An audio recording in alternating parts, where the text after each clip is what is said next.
السلام علیکم ورحمۃ اللہ تعالی وبرکاتہ نحمدہ ونصلی علی رسولہ الکریم اما بعد محترم اساتذہ کرام اور سامعین کرام، آج ہم آپ لوگوں کے سامنے ایک چھوٹی سی گیت اور تقریر پیش کرنے جا رہے ہیں، جس میں ایک اسلامی سپہ سالار نے اپنے خود کے ہاتھوں سے اپنے دشمن عیسائی حکمراں کا خاتمہ کر کے یورپ میں مسلمان مذہب کا آغاز کرتے ہیں اور تاریخ میں ایک نیا باب لکھ دیتے ہیں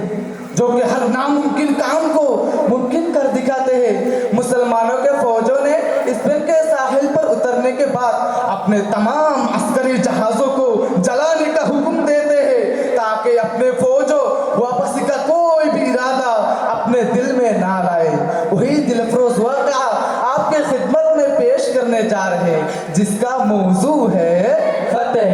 اندلس۔ اور اس فتح کو انجام دینے والا سپہ سالار کا نام تھا طارق بن زیاد۔ جی ہاں، طارق بن زیاد۔ ایک مرد مجاہد کا قصہ جس میں شجاعت کا جذبہ، ایمان و محبت کا نغمہ، وہ کہانی سنو۔ اسلام کی جس نے اشاعت کی، اللہ کی زمین میں محنت کی، دشمن کی جبینیں خم کر دی، وہ کہانی سنو۔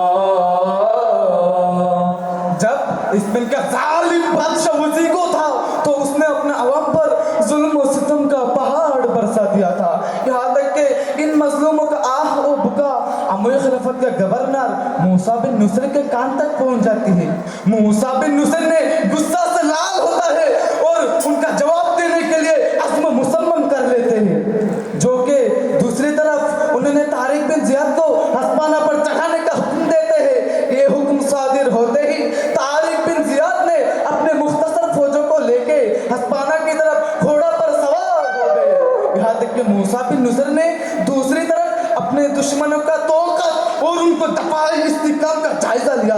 اور آخرکار 720 عیسوی میں طارق بن زیاد کے تخت میں مسلمانوں کے 7,000 کی مختصر فوج اسپین کے ساحل پر جا اتری۔ جب اندلس میں ظالمان وار کر گئے، ظلم و ستم کی سارے حدیں پار کر گئے، مظلوم کی چیخ و پکار آہ جن کے لیے موسیٰ کے کان تک وہ مثل برگ جا پہنچی، موسیٰ کے کان تک وہ مثل برگ جا پہنچی۔ ابن زیاد کو جو حکم جا کو نہیں ملا، ایک مختصر سی فوج لے وہ نکل پڑا، بیچاروں کے امداد کو تیار تھے جو فوج، اسپین کے ساحل پہ اترنے لگی وہ فوج، اسپین کے ساحل پہ اترنے لگی وہ فوج، اسپین کے ساحل پہ اترنے لگی وہ فوج۔ مسلمانوں کے فوجوں نے اسپین کے سرحد پر پہنچنے کے بعد ایک پہاڑ کے قریب میں اپنے قدم جما لیے، جس کو بعد میں جا کے جبل طارق بول کے کہا جانے لگا۔ طارق بن زیاد نے سب سے پہلے ایک محفوظ جگہ منتخب کر لیا اور اپنے دشمن سے آنے والے خون ریز جنگ کا تیاری کرنے لگا۔ مسلمانوں کے 7,000 کی مختصر فوج اپنے دشمن 1,00,000 تعداد کا سامنا کرنے جا رہی تھی، اس لیے طارق بن زیاد کے دل میں ایک خدشات پیدا ہو گیا کہ مسلمانوں کے فوجوں نے اپنے دشمن کو دیکھ کے خوف زدہ ہو جائیں گے یا تو پاس پائی کا کوئی ارادہ کر لیں گے، اس لیے طارق بن زیاد نے ایک دلیرانہ قدم اٹھا لیا اور اپنے دشمنوں کو دفاعی استحکام کا جائزہ لیا اور انہوں نے اپنے تمام بحری جہازوں کو جلانے کا حکم دیا تاکہ اپنے فوج واپسی کا کوئی بھی خیال اپنے دل میں نہ لائے،